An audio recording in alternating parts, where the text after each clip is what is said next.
아멘. 본문의 말씀을 중심으로 너는 여호와께 복을 받은 자니라. 너는 여호와께 복을 받은 자니라 라는 제목으로 말씀의 은혜를 함께 나누겠습니다. 2024년 여러분 어떠셨나요? 기쁜 일도 많이 있었겠지만 또 많이 또 어려우셨죠? 참 애쓰셨습니다. 우리 앞뒤로 좌우로 한번 이렇게 인사할까요? 애쓰셨습니다 하고 인사하시기 바랍니다.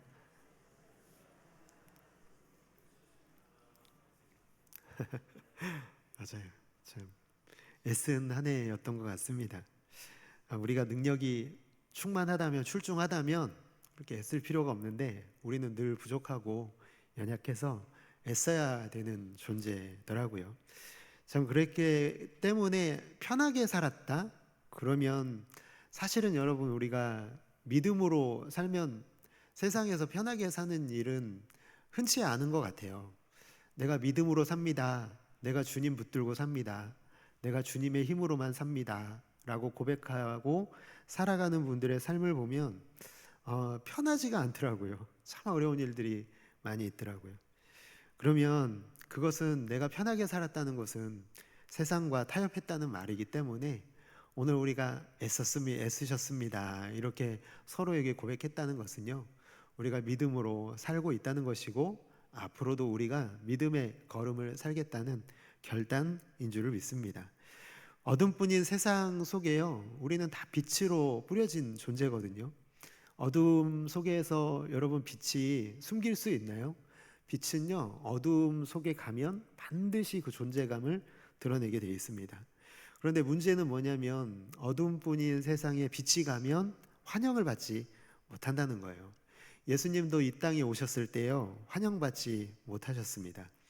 요한복음 1장 11절의 말씀에 보니까 이렇게 되어 있어요. 자기 땅에 오매.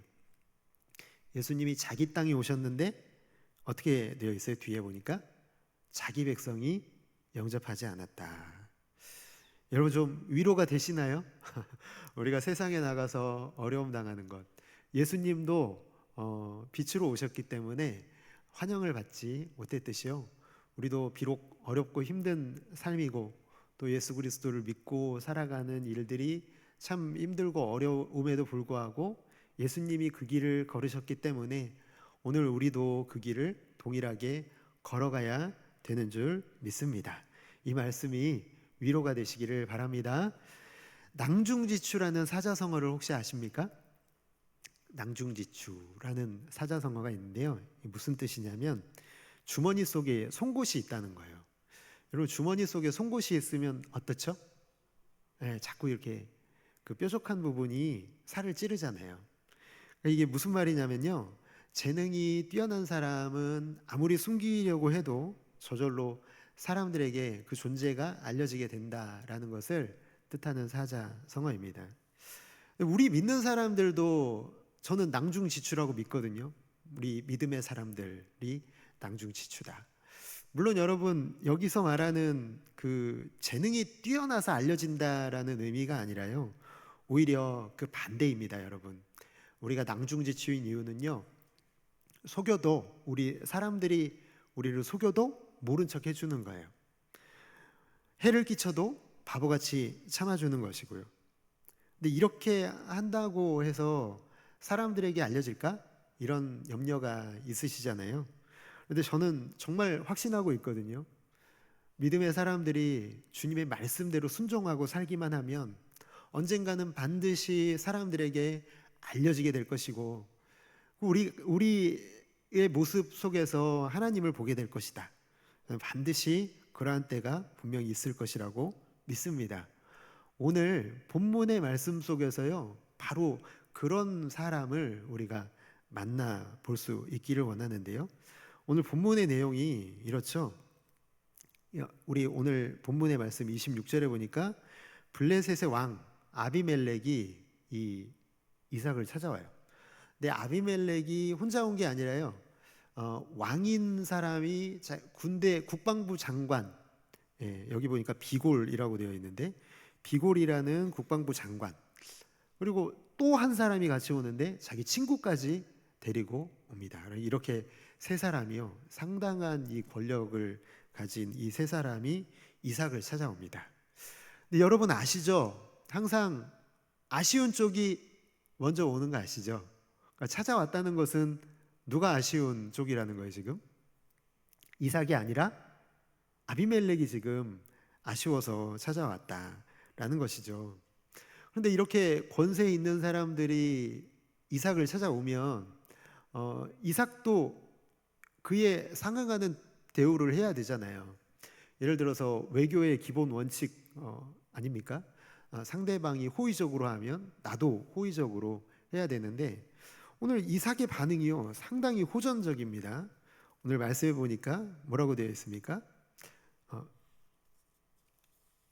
상당히 호전적인 말로 26장 27절의 말씀을 보니까 이삭이 그들에게 이르되 너희가 나를 미워하여 나에게 너희를 떠나게 하였거늘 어찌하여 내게 왔느냐.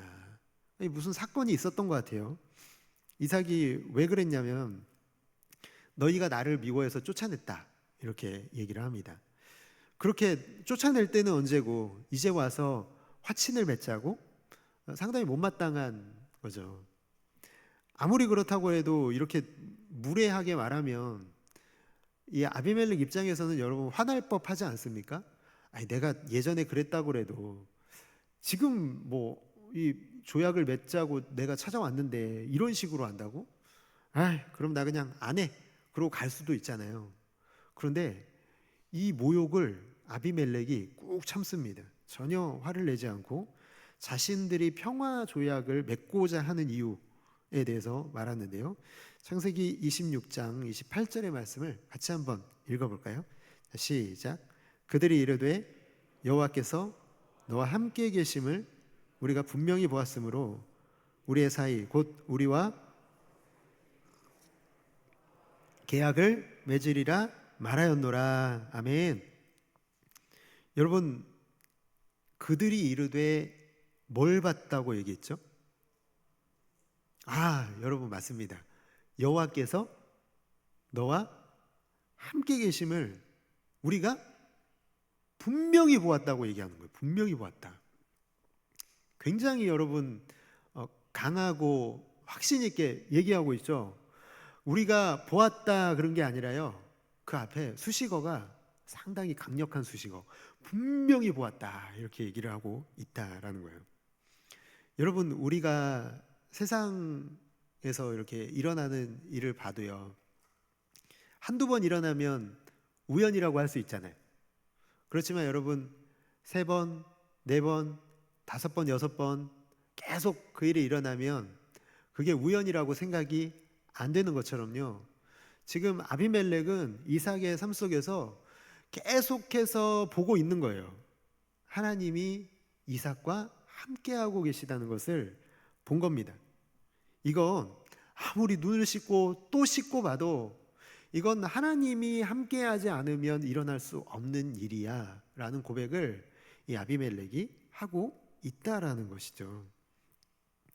그러면 아비멜렉이 분명히 보았다라고 한 그 내용이 어디에 나와 있을까요? 우리가 읽지는 않았지만 26장 전부가 다 바로 그에 대한 내용이거든요. 그 내용에 이렇죠. 아브라함이 죽은 후에요. 이삭이 이제 그랄 땅에 거주하게 되었습니다. 그랄 땅은 다시 말하지만 이 아비멜렉 왕이 통치하고 다스리는 땅이죠. 근데 그 땅에 이제 이삭이 살게 된 거예요. 근데 1절이 이렇게 시작해요. 아브라함 때에 첫 흉년이 들었더니 또 흉년이 들매. 여러분 기억하십니까? 아브라함 때에 흉년 들었던 거 기억하십니까? 네. 그래서 애굽으로 가잖아요. 그 흉년이 또 들었어요. 또 들었습니다. 오전에도 담임 목사님 말씀 통해서 우리에게 전해주신 것처럼요. 이 가나안 땅은 뭐 큰 강이 없어요. 큰 물이 없습니다. 그러니까 늘 이 물을 어디서 얻어야 되죠? 네, 비가 와야 되는데 비가 오지 않는 흉년이 들었습니다. 흉년이 들면 농사가 안 되는 게 너무 당연하잖아요. 흉년이 들면 그냥 기본만 해도 너무 잘 된 거잖아요. 그렇죠? 그런데 정말 12절에 보면은 이 흉년이 든 이 해에 기적이 일어납니다. 기적이, 놀라운 역사가 12절의 말씀에 보니까 이렇게 되어 있죠.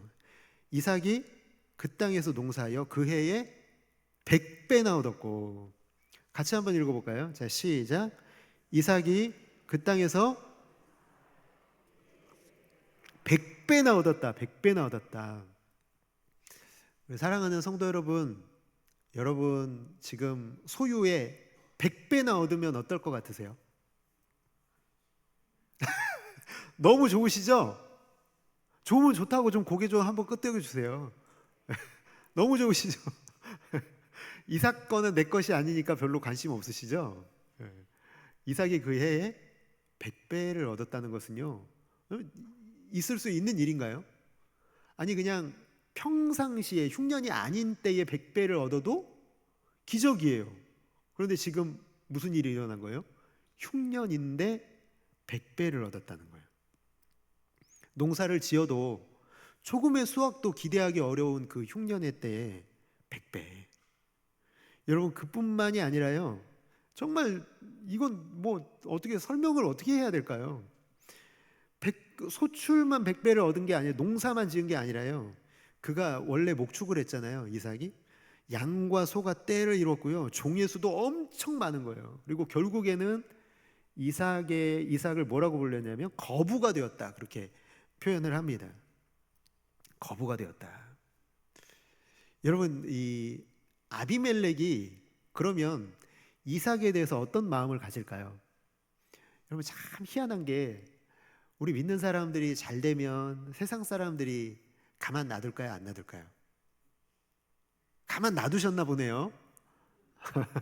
가만 안 놔둡니다. 가만 안 놔둬요. 어떻게 해서든지 끌어내리든지 뺐든지 하려고 하는 그런 모습들이 많이 있습니다. 엄청난 이 거부가 되어서, 거부가 된 이 아비멜렉이 그의 힘 때문에, 능력 때문에 화친을 청하러 왔다고 생각하기 쉽잖아요. 근데 한번 생각해 보세요. 여러분 군사력이 아무리 이삭이 거부가 됐다고 해도요, 그러나 이 한 나라, 이 블레셋이라고 하는 한 나라의 왕이, 이 그랄 지역을 통치하는 통치자가 겨우 이 이삭 한 사람, 그가 이제 갓 거부가 된 이 한 사람, 그 두려워서 지금 이삭에게 화친을 청하자고 하는 것입니까? 그의 힘이 두려워서요? 그렇지 않습니다. 15절과 16절에 보면요, 이 아비멜렉이 이 이삭을 시기합니다. 시기해요. 그럴 법하죠. 잘 되니까. 아니 어떻게 흉년의 때에 잘 될 수가 있지? 도저히 이 기적 같은 일이 자신들에게는 일어나지 않는데, 이 굴러온 돌이 박힌 돌을 빼내는 것 같은 이 상황에서요, 시기를 하는 것이죠. 그래서 어떻게 하냐면 이 아버지 아브라함 때에 팠던 그 우물을 흙으로 막아버려요. 우물을 흙으로 메워버리니까 가축들에게 물을 먹일 수도 없고요, 농사를 지을 수도 없는 상황이 되어버립니다. 그러면서 하는 얘기가, 이 아비멜렉이 야 너 이삭 너 너무 강해졌어, 더 이상 너랑 함께 있을 수가 없다, 떠나라, 이렇게 말을 합니다.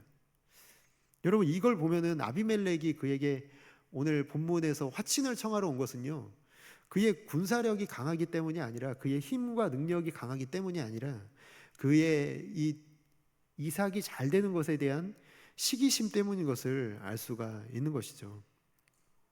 그렇다면 세상적인 강함 때문에 여호와가 함께 계심을 보지 않았다면, 도대체 이 아비멜렉은 도대체 이삭에게서 뭘 발견한 거죠?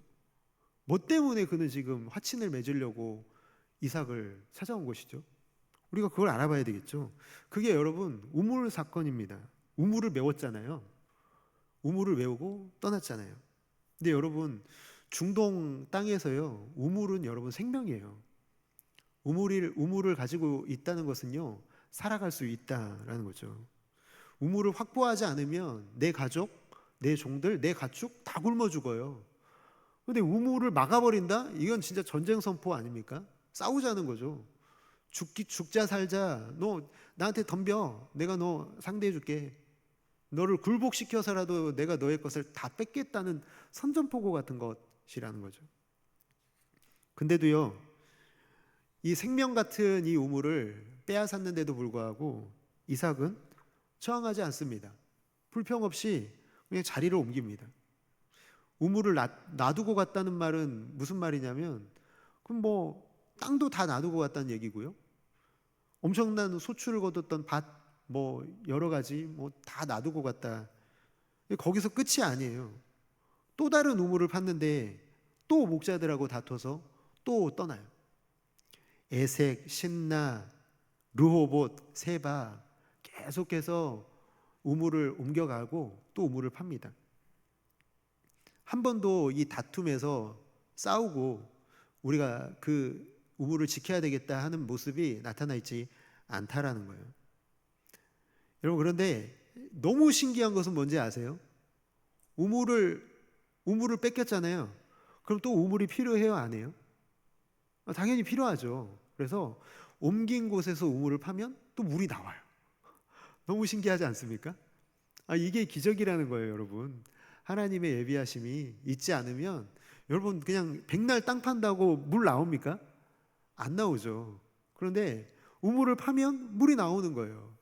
이런 기적 같은 역사가 나타나고 있다라는 것이죠. 우물을 대체할 수 없는 환경, 물이 반드시 필요한데, 우물이 필요한데 그 필요할 때 하나님이 그 우물을 팔 때마다 물이 나오게 하심으로 여호와께서 함께하고 있다라는 것을 아비멜렉이 보게 된 것이죠.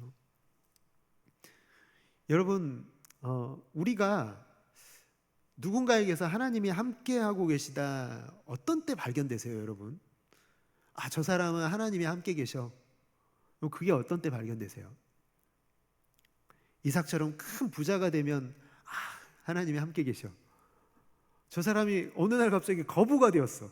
그러면 여러분 하나님이 함께 계셔. 이렇게 느끼시나요? 막강한 군사력과 힘을 갖추면 저분은 하나님이 함께 하시는구나. 저는 그렇게 느껴지지가 않더라고요. 삐뚤어져서 그런가요? 저는 그럴 때 하나님이 함께 하신다고 생각이 들지 않더라고요. 기독교 방송에서도 간증하시는 분들 중에 간혹 다 은혜가 되는데 은혜가 잘 안 될 때가 있는데요. 언제냐면요, 나처럼 하나님 잘 믿으면 복 받는다고 얘기하시는 분들 보면은 그게 그렇게 저는 은혜가 안 되더라고요. 여러분 우리가 만약에 하나님 잘 믿으면 나처럼 성공하고 나처럼 병이 낫고 나처럼 잘 될 거라고 얘기하면 하나님 볼까요? 아니면 그 사람의 성공을 바라볼까요? 저는 후자라고 생각합니다. 하나님이 보이지가 않아요. 그 사람이 잘난 거죠. 그 사람이 잘한 거죠. 그 사람의 성공이 부러울 뿐입니다. 여러분, 누군가의 속에서 하나님이 보여지려면 그것은 분명히 그 사람 속에 하나님의 강력한 역사가 분명히 있다라는 것을 우리가 발견해야 되는 것이죠. 우리 스데반의 순교 현장 기억하시죠? 그때 그 자리를 지키고 있었던 사람이 누구죠? 스데반의 순교 현장에서 그 일을 주도하고 있던 사람이 누구였죠? 사울이었죠. 사울이라고 한 청년이요, 바로 그 일을 하고 있었습니다.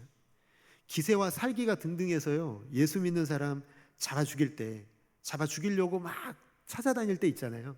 근데 그때 스데반이 죽는 모습을 이 사울이 보게 된 거죠. 근데 여러분, 이 사울이 보게 된 것은 뭐냐면 엄청난 거부가 된 스데반이 아니라, 뭔가 힘과 영향력이 있는 스데반이 아니라 그냥 돌 맞아 죽어가는 그 스데반의 모습 속에서요, 그의 마음에, 그의 삶에, 그의 신념에 금이 가고 있다라는 거예요.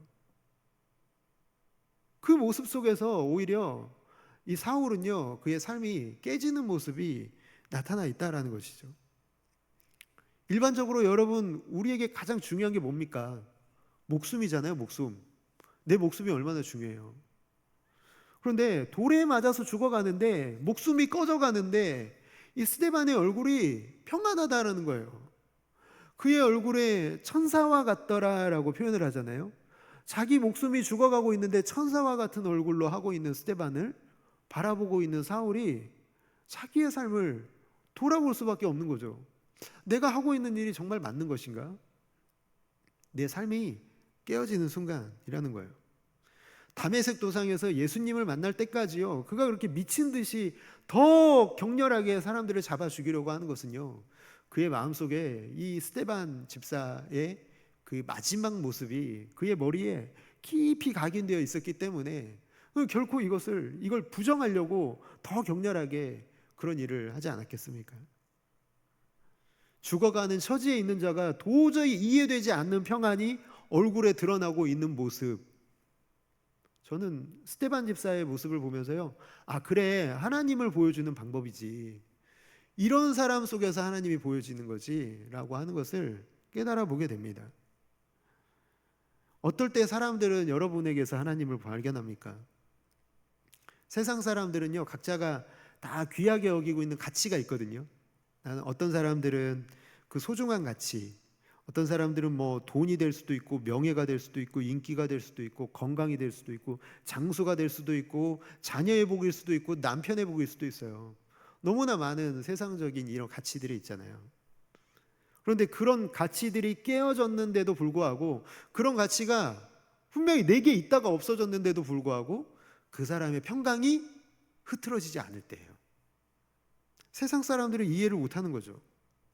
그런 소중한 가치들이 분명히 없어졌으면 이 사람의 삶이 무너져야 마땅한데 그 사람의 삶에는 여전히 평강이 있는 거예요. 그때 여러분, 많은 사람들이 그 사람 속에서 하나님을 보게 되는 거죠. 여러분, 이런 사람들에게서요, 이런 하나님이 저 사람과 함께하고 계셔 라고 하는 사람들의 속에서 공통적으로 발견되는 게 있는데, 그게 뭔지 아십니까? 아까 우리가 불렀던 찬양, 바로 십자가가 발견된다라는 것입니다. 십자가는 무엇이냐면요, 무덤이에요. 십자가는 세상의 모든 가치가 내 속에서 죽는 자리입니다. 나도 죽고 내가 소중하게 여겼던 세상적인 가치도 죽고, 내가 세상에 대하여 못 박혀 죽고 세상이 나에 대하여 못 박혀 죽는 무덤이에요. 그 무덤을 내 마음속에서요, 귀하게 여기고 있는 그 사람이에요. 세상 사람들은 어쩌면 십자가를 저주스럽게 생각할지 모르지만요, 세상의 모든 가치들이 다 죽는 그 자리를, 일부러 그 자리를 지나가신 분이 계시는데, 그분이 누구십니까? 우리 모두가 동일하게 나의 구주라고 고백하고 있는 예수 그리스도이신 줄을 믿습니다. 예수님이 그 자리를 지나가신 거예요. 그 십자가 무덤의 자리를 지나가신 겁니다. 다 죽은 자리, 세상적인 가치가 죽고 내가 죽는 그 자리. 왜냐하면 여러분, 세상적인 가치, 내가 죽지 않으면 내 속에서 하나님을 볼 수가 없다니까요. 하나님을 내 속에서 보는 건 내가 지금 십자가를 마음속에 늘 붙들고서 모든 가치들이 내 속에서 죽고 나도 죽어야만 내 속에 거하시고 계시는 하나님이 보여질 수가 있기 때문에 예수님은 그 길을, 그 십자가의 길을 걸어가신 것입니다. 오늘 우리가 살고 있는 이 시대에도 동일합니다. 예전에만 그랬다고요? 그렇지 않습니다. 지금도 우리 주님은 우리를 늘 십자가의 자리로 초대하고 계시죠. 오고 오는 모든 세대에게 진정한 행복이 있는 자리가 십자가라고 얘기하시면서 우리를 그 길로 오라고, 네가 그 길로 걸을 때에 하나님을 보여줄 수 있고 너도 행복하고 남도 행복하게 하는 존재가 될 수 있다고 우리에게 말씀하고 계십니다. 아비멜렉이, 오늘 본문으로 다시 돌아와서요, 아비멜렉은 저는 그렇게 생각하거든요. 정말 이삭을 주의 깊게 관찰하고 있었다는 거예요. 계속 주시하고 있었다. 생명의 근원인 우물을 빼앗겼는데 말 한마디 하지 않는 저 이삭, 너무 이상하잖아요. 그가 이상한 이유가 뭐지? 계속 발견하고 계속 지켜보고 계속해서 주목했다라는 거죠. 한 번이 아니고 계속해서 빼앗기는데도 말 한마디 하지 않고 물러나는 그 사람, 이삭이요. 너무 신기해서 계속 보고 있는 겁니다. 끝까지 불평 한마디 하지 않는 이삭이 너무 궁금한 거예요. 아비멜렉은 세상 사람들이 좋아하는 모든 가치들이 이삭의 마음속의 평강, 행복을 전혀 흔들지 못하고 있다는 사실 때문에 너무 이상한 거예요. 그게 분명히 우물 막았으면 슬퍼하고 힘들어하고 어려워해야 되는데 그냥 떠납니다. 또 우물을 파요. 또 나와요. 너무 이상한 이 현상을 보면서 왜 이러지? 왜 이럴 수가 있지? 어떻게 이럴 수가 있지? 계속 궁금증을 갖고 이삭을 지켜보고 있었다는 거예요. 여기서 아비멜렉은요, 어쩌면 저는 소름이 끼치지 않았을까? 그래서 겁을 먹고 화친을 청하지 않았을까? 아, 이삭이라고 하는 사람 뒤에 어떤 존재가 있구나. 그분이 하나님이시구나 라는 것을 아비멜렉이 분명히 깨달았을 거라고 믿습니다. 이 세상에 빼앗을 수 없는 평강이 있다라는 걸 발견하게 된 거예요. 내가 뭐든지 다 할 수 있었는데 저 이상에게 있는 이 평강만큼은 내가 어떻게 강탈할 수가 없네? 빼앗을 수가 없네? 이삭 한 사람의 마음속에서 세상을 이기고 있는 힘을 본 이 아비멜렉이 무릎을 꿇고 이삭 앞에 나오고 있다는 거예요. 도저히 이해가 안 돼서 물어보는 질문, 그의 속에서 결국 이렇게 물어보지 않았을까요? 마음속에, 야 이삭아, 너 우물을 빼앗겼는데 정말 행복하니?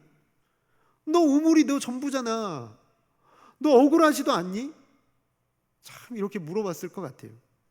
그러면 이삭은 어떻게 대답했을까요? 네가 아무리 나에게서 우물을 빼앗아 봐라, 나의 행복을 네가 흔들지 못할 것이다. 왜냐하면 내가 행복한 이유는 거부가 되었기 때문이 아니고, 내가 이제는 힘이 있기 때문도 아니고, 나의 행복의 유일한 이유는 하나님이 나와 함께 하시기 때문이다. 그 담대함이요, 이삭의 말을 통해서, 마음을 통해서, 행동을 통해서 전달되고 있는 것이죠. 여호와 하나님이 나를 살려주시는 것이지, 땅의 우물이, 부유함이 나를 살려주는 게 아니라는 것, 그것을 그는 온몸으로, 삶으로 보여주고 있는 것입니다. 다른 사람들이 내게서 하나님이 함께 하시는 것을 보려면 우리는 어떻게 해야 될까요? 아무런 세상 가치가 하나도 없으면 될까요? 여러분, 그렇지 않죠. 모두 이 세상의 가치는요, 우리가 살아가는데 꼭 필요한 것들입니다. 돈, 명예, 건강 다 중요하죠. 그런데 그런 것들의 중요한 것은요, 뭐냐면 내가 거기에 묶이지 않아야 된다는 거예요. 거기에 내가 묶이는 순간 우리는 절대 거기서 벗어날 수가 없습니다. 눈 떠서 하루를 시작하면서 잠자리에 들 때까지 여러분 계속 그래서 십자가로 나아가시기를 주님의 이름으로 축복합니다. 그 십자가의 자리에서 다 죽여야 돼요. 세상의 가치를 다 죽이는 겁니다. 세상의 가치에 내가 묶이지 않게 죽이는 거예요. 나도 죽고 내가 소중하게 생각하는 모든 가치를 십자가에서 복종시켜야 됩니다. 우리의 마음에 다른 게 차지하고 있으면 안 돼요. 다른 게 주인이 되어서 나를 차지하도록 버려두면 안 됩니다.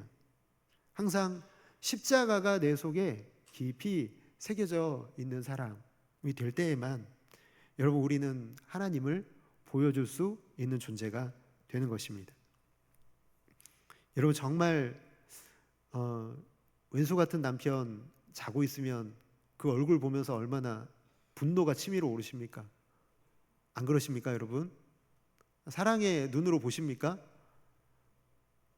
저희 집만 그런가요?